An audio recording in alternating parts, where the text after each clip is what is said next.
अपनी सरकार के गिरने से पहले बीजेपी के तानों से तंग आकर कि वो एक कमजोर प्रधानमंत्री हैं, इंदर कुमार गुजराल ने तय किया कि वो भारतवासियों और दुनिया वालों को बताएंगे कि वो भारतीय सुरक्षा को कितनी ज्यादा तरजीह देते हैं। उन्होंने मिसाइल मैन के नाम से मशहूर एपीजे अब्दुल कलाम को भारत रत्न से सम्मानित करने का फैसला लिया। इससे पहले 1952 में सीवी रमन को छोड़कर किसी वैज्ञानिक को इस पुरस्कार के लायक नहीं समझा गया था। 1 मार्च 1998 को राष्ट्रपति भवन में भारत रत्न के पुरस्कार वितरण समारोह में कलाम नर्वस थे और अपनी नीली धारी की टाई को बार बार छूकर देख रहे थे। कलाम को इस तरह के औपचारिक मौकों से चिढ़ थी जहां उन्हें उस तरह के कपड़े पहनने पड़ते थे जिसमें वो अपने आप को कभी सहज नहीं पाते थे। सूट पहनना उन्हें कभी रास नहीं आया, यहां तक कि वो चमड़े के जूतों की जगह हमेशा स्पोर्ट्स शू पहनना ही पसंद करते थे। भारत रत्न का सम्मान ग्रहण करने के बाद उन्हें सबसे पहले बधाई देने वालों में से एक थे अटल बिहारी वाजपेयी। वाजपेयी की कलाम से पहली मुलाकात अगस्त 1980 में हुई थी, जब तत्कालीन प्रधानमंत्री इंदिरा गांधी ने उन्हें और प्रोफेसर सतीश धवन को SLV-3 के सफलतापूर्वक लॉन्च के बाद प्रमुख सांसदों से मिलने के लिए बुलवाया था। कलाम को जब इस आमंत्रण की भनक मिली तो वो घबरा गए और धवन से बोले, सर मेरे पास न तो सूट है और न ही जूते, मेरे पास ले देकर मेरी चेरपू है। चेरपू तमिल में चप्पल को कहते हैं। तब सतीश धवन ने मुस्कुराते हुए उनसे कहा था, कलाम तुम पहले से ही सफलता का सूट पहने हुए हो, इसलिए हर हालत में वहां पहुंचो। मशहूर पत्रकार राज चेंगप्पा अपनी किताब वेपन्स ऑफ पीस में लिखते हैं, उस बैठक में जब इंदिरा गांधी ने कलाम का अटल बिहारी वाजपेयी से परिचय करवाया तो उन्होंने कलाम से हाथ मिलाने की बजाय उन्हें गले लगा लिया। ये देखते ही इंदिरा गांधी शरारती ढंग से मुस्कुराईं और उन्होंने वाजपेयी की चुटकी लेते हुए कहा, अटल जी लेकिन कलाम मुसलमान हैं। तब वाजपेयी ने जवाब दिया, जी हां, लेकिन वो भारतीय पहले हैं और एक महान वैज्ञानिक है। 18 दिन बाद जब वाजपेयी दूसरी बार प्रधानमंत्री बने तो उन्होंने कलाम को अपनी मंत्रिमंडल में शामिल होने का न्योता दिया। अगर कलाम इसके लिए राजी हो जाते तो वाजपेयी को न सिर्फ एक काबिल मंत्री मिलता बल्कि पूरे भारत के मुसलमानों को यह संदेश जाता कि उनकी बीजेपी की सरकार में अनदेखी नहीं की जाएगी।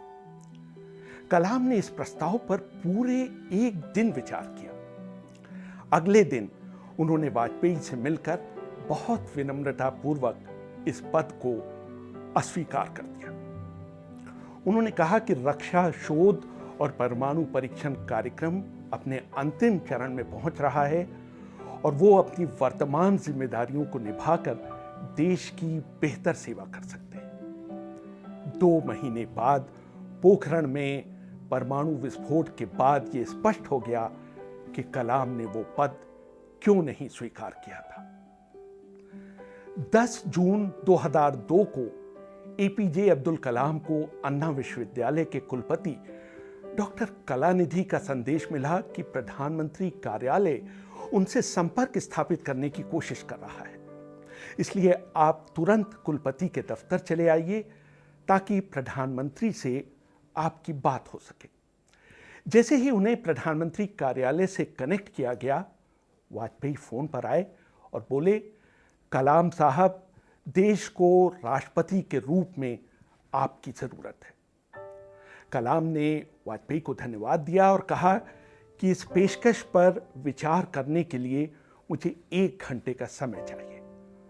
वाजपेयी ने कहा, आप समय जरूर ले लीजिए, लेकिन मुझे आपसे हां चाहिए, ना नहीं।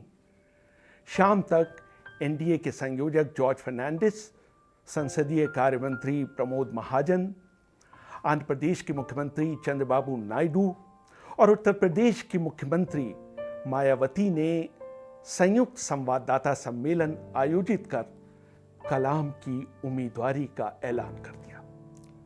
जब डॉक्टर कलाम दिल्ली पहुंचे तो हवाई अड्डे पर रक्षा मंत्री जॉर्ज फर्नांडिस ने उनका स्वागत किया। कलाम ने एशियाड विलेज में डीआरडीओ गेस्ट हाउस में रहना पसंद किया। 18 जून 2002 को कलाम ने वाजपेयी और उनके मंत्रिमंडल की सदस्यों की उपस्थिति में अपना नामांकन पत्र दाखिल किया। पर्चा भरते समय वाजपेयी ने उनके साथ मजाक किया, आप भी मेरी तरह कुंवारे हैं? तो कलाम ने ठहाकों के बीच जवाब दिया, प्रधानमंत्री महोदय, मैं न सिर्फ कुंवारा हूं बल्कि ब्रह्मचारी भी हूं।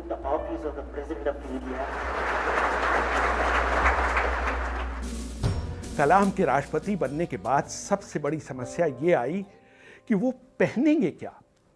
बरसों से नीली कमीज और स्पोर्ट्स शू पहन रहे कलाम राष्ट्रपति के रूप में तो वो सब पहन नहीं सकते थे। राष्ट्रपति भवन का एक दर्जी था जिसने पिछले कई राष्ट्रपतियों के सूट सिले थे। एक दिन आकर उसने डॉक्टर कलाम की भी नाप ले डाली। कलाम के जीवनीकार और सहयोगी अरुण तिवारी अपनी किताब APJ Abdul Kalam a life में लिखते हैं। कुछ दिनों बाद दर्जी कलाम के लिए 4 नए बन गले के सूट सिलकर ले आया।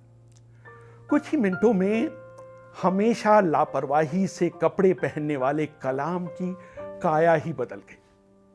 लेकिन कलाम इससे खुद खुश नहीं थे। उन्होंने मुझसे कहा, मैं तो इसमें सांस ही नहीं ले सकता।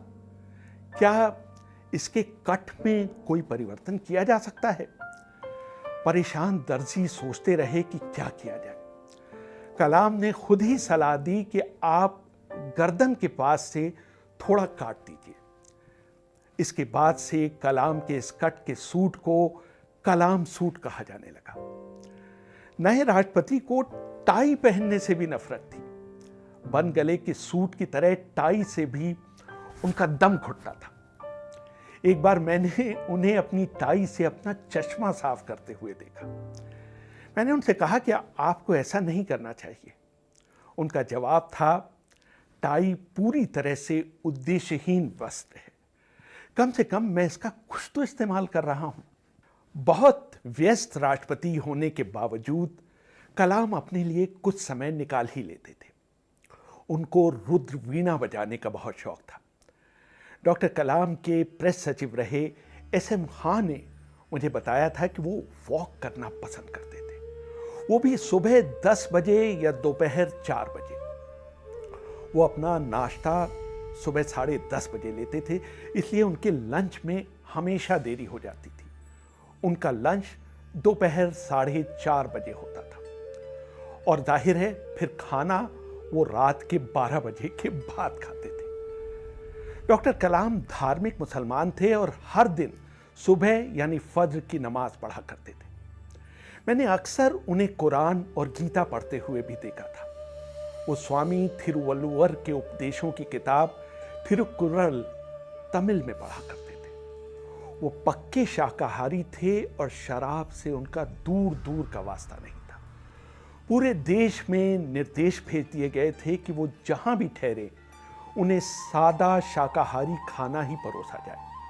उनको महामहिम या हिज एक्सीलेंसी कहलाना भी कतई पसंद नहीं था। डॉक्टर कलाम को अपने बड़े भाई एपीजे मुथु मराइकियार से बहुत प्यार था, लेकिन उन्होंने कभी उन्हें अपने साथ राष्ट्रपति भवन में ठहरने के लिए नहीं कहा।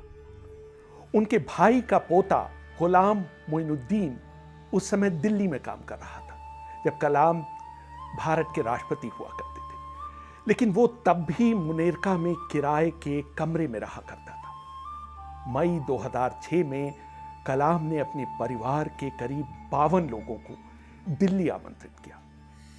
ये लोग 8 दिन तक राष्ट्रपति भवन में रुके।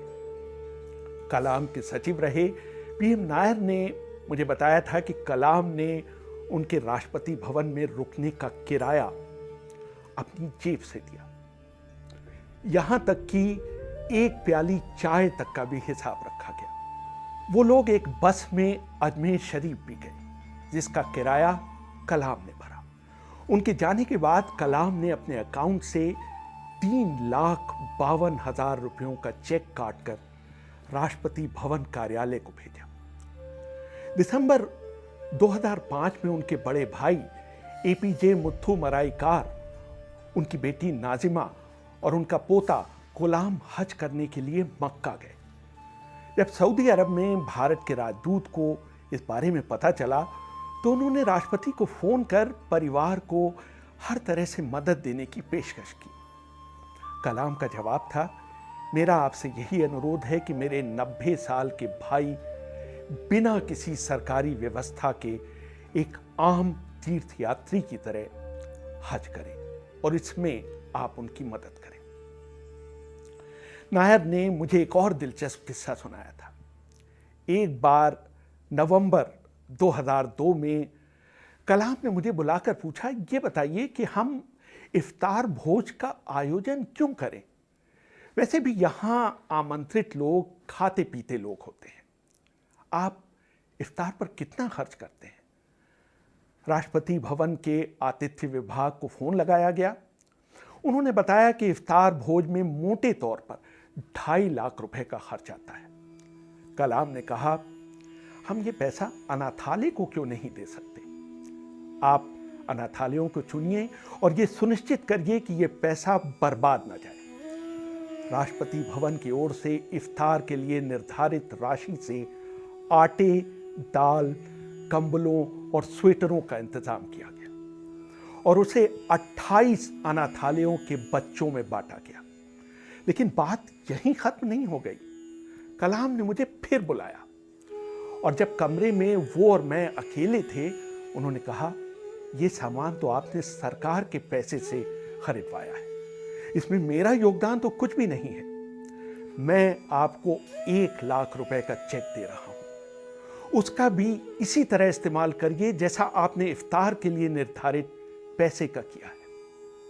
लेकिन किसी को ये मत बताइए कि ये पैसे मैंने दिए हैं। डॉक्टर कलाम का मानवीय पक्ष बहुत मजबूत था। एक बार वो जाड़े के दौरान राष्ट्रपति भवन के गार्डन में टहल रहे थे। उन्होंने देखा कि सुरक्षा गार्ड के केबिन में हीटिंग की कोई व्यवस्था नहीं है और कड़ाके की ठंड में सुरक्षा गार्ड की कपकपी छूट रही है। उन्होंने तुरंत संबंधित अधिकारियों को बुलाया और उनसे गार्ड के केबिन में जाड़े के दौरान हीटर और गर्मी के दौरान पंखा लगवाने की व्यवस्था करवाई। एसएम खान ने एक किस्सा और सुनाया।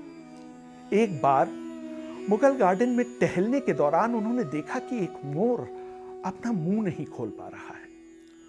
उन्होंने तुरंत राष्ट्रपति भवन के वेटरनरी डॉक्टर सुधीर कुमार को बुलाकर मोर की स्वास्थ्य जांच करने के लिए कहा। जांच करने पर पता चला कि मोर के मुंह में एक ट्यूमर है, जिसकी वजह से न तो वो अपना मुंह खोल पा रहा था और न ही बंद कर पा रहा था। वो कुछ भी खा नहीं पा रहा था और बहुत तकलीफ में था। कलाम के कहने पर डॉक्टर कुमार ने उस मोर की आपात सर्जरी की और उसका ट्यूमर निकाल दिया। उस मोर को कुछ दिनों तक आईसीयू में रखा गया और पूरी तरह ठीक हो जाने के बाद मुगल गार्डन में छोड़ दिया गया। 15 अक्टूबर 2005 को अपने 74वें जन्मदिन के दिन कलाम हैदराबाद में थे।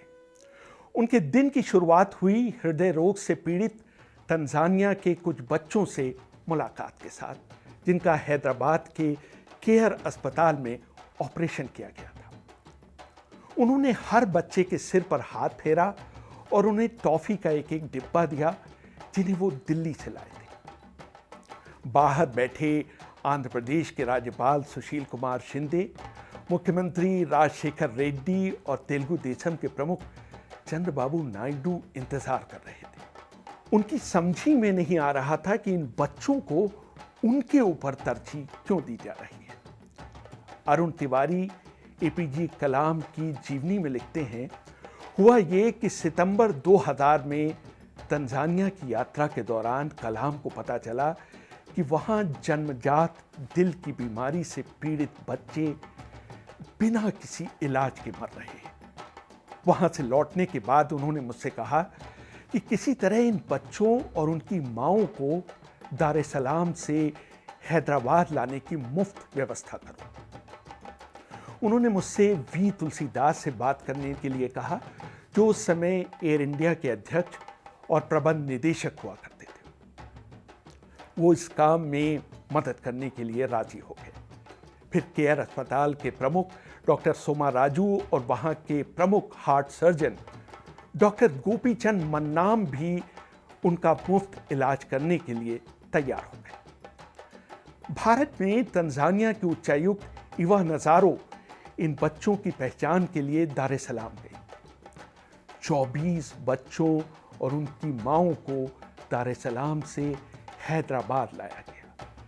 केयर फाउंडेशन ने 50 लोगों के ठहरने और खाने की मुफ्त व्यवस्था की। ये सब लोग हैदराबाद में 1 महीने रुककर इलाज कराने के बाद सकुशल तंजानिया वापस लौटे।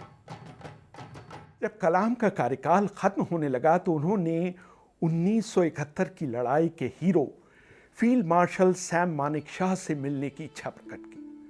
वो फरवरी 2007 में उनसे मिलने ऊटी गए। उनसे मिलने के बाद कलाम को अंदाजा हो गया कि मानेकशॉ को फील्ड मार्शल जैसी पदवी तो दे दी गई है, लेकिन उसके साथ मिलने वाले भत्ते और सुविधाएं नहीं दी गई हैं। दिल्ली लौटने के बाद उन्होंने इस दिशा में कुछ करने का फैसला किया। फील्ड मार्शल मानेकशॉ के साथ साथ मार्शल अर्जन सिंह को भी सारे बकाया भत्तों का भुगतान कराया गया, और वो भी उस दिन से जब से उन्हें ये पद दिया गया। रेहान फजल, BBC, दिल्ली।